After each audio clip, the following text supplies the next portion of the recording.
Michigan took care of Penn State 41-17. Whoa, jeez. Did you guys see that? We are. Yep. What the hell? Did you almost break a chair? Is there a No, ghost in your house? somebody threw a peanut butter and jelly sandwich at me.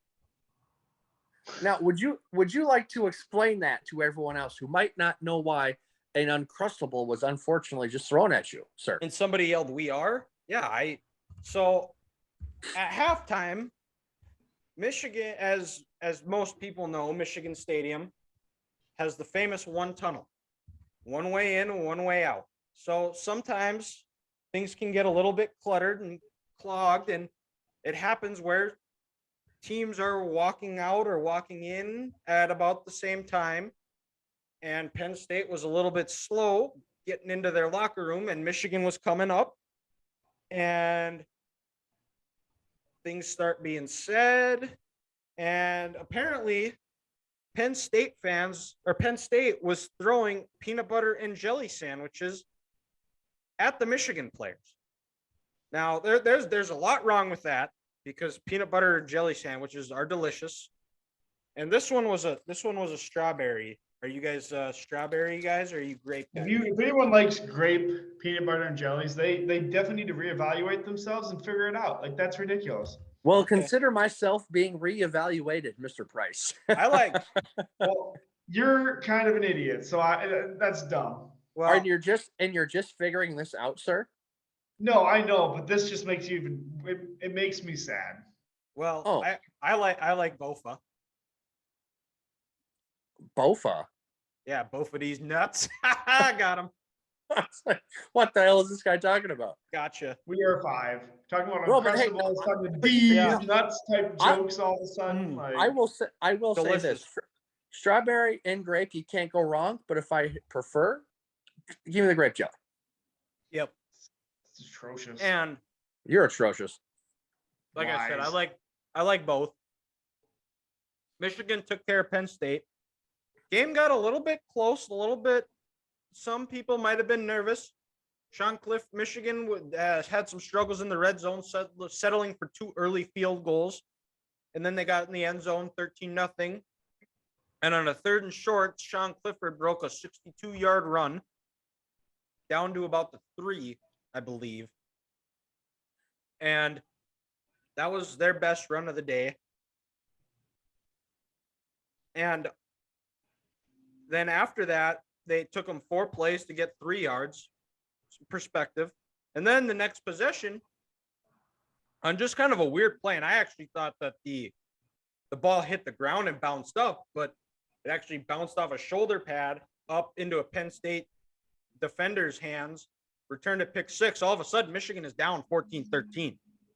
Michigan gets the ball, and they were moving the ball throughout that whole game up to that point. They go down. They kind of run out of time. Settle for a field goal, 16-14. Then that happens. Penn State has their best throw of the day by throwing some PB&Js. Mm-hmm. Michigan comes out of halftime. They give up a field goal, down 16-17. Then Donovan Edwards breaks a 67-yard run. And after that, it was smooth sailing from there. And then right after that play, Michigan gets a stop. Blake Corum then goes and breaks a 61-yard run. So at that point, it is 31-17. The defense completely shut down the run game. They limited it to 111 yards rushing, and 62 of them came on one play. And it was a dominating performance. Realistically, the game probably could have been about 55-10, but I will take a 41-17 win over a good team and a team who only gave up 399 yards rushing on the year. Michigan ran for 418. It's the only hope I have going into this game next week for the Gophers. Penn State's rushing defense sucks. Well, it wasn't until this game. Michigan exposed it. Well, because they finally played a real team. Yeah. Well, and they've had some decent wins. They beat Purdue on the road game 1, and then I know Auburn isn't what they're terrible. They're not good. They're not. If they were But the they Pac-12, they would be shit. They did what Michigan did to them down in Jordan Hare. And so Michigan, they're rolling. They go into a bye. They've got a big one next week against a team they haven't beaten in a couple of years, against the coach they haven't beaten in Mel Tucker. I know they're struggling, but this is going to be Michigan State's Super Bowl, so Michigan has to come ready, and they can't afford a letdown coming out of a bye, especially coming out of a bye. That's what I said too last week. Hopefully it works better for me than you. You would hope so. Well, You in the second one? No, I haven't finished it yet. Okay. dude, but those Uncrustables, they're so small, and inflation has killed them. You can easily smash 2 or 3 in a setting. It's not that Yeah, I hard. bet you can get one in one bite. I haven't tried that, but that would be like a cool 1-bite challenge. We I might have to don't do think that I next week. I don't think I could chew or swallow. I might choke myself to death, but hey, it's worth a shot, Hey, right? It's for the Well- podcast. It's for the people. Well, and I didn't even buy this. Somebody came in and threw it. I don't know what happened. It must have been Sean Clifford because it looked like a pretty bad toss. Yeah, you're probably right. Not wrong. But no, but Dylan, I think you're right. You look at this Michigan schedule in this season, you get a bye, you get yourself healthy, you get your mind right. As long as you don't have a letdown, you're not only trying to play to beat the crap out of that Ohio, that last week in November, but you're also playing for bigger and better things, which is, the college football playoff. And who knows, with the way things are shaping out this year, we could have a team from some conference who maybe only has 1 loss, but can still sneak in. Oklahoma State. I don't think that team is Oklahoma State, but I'm saying like a team. Yeah, like, they play in the Big 12, so if it's not in the SEC, doesn't matter. I'm saying a team like I'm looking ahead here, but I'm saying a team like Michigan or Tennessee or Georgia, where if you only have 1 loss in the regular season, you finish 11-1. You get some other teams because it doesn't look like the Pac-12 is going to get anyone in there. The ACC's only hope is Clemson. The Big 12 is they're just going to beat each other up. Unless TCU Michigan goes undefeated. Yeah. So, but let's say Georgia goes undefeated, they're in. Yeah. But then if they go undefeated, they're going to beat Alabama. Alabama has 2 losses. They're done. That means done. Tennessee depends what happens with Tennessee. That's what I'm saying. So what if Tennessee only loses to Georgia like 27-31? They're 11-1. Then you might have an opportunity for Tennessee to sneak in as a 4 seed, and Michigan has that opportunity too. But to your point, you can't give these teams you should beat a chance in these games. Michigan, they need to just come out, get their mind right, and set to dominate the second half of the schedule.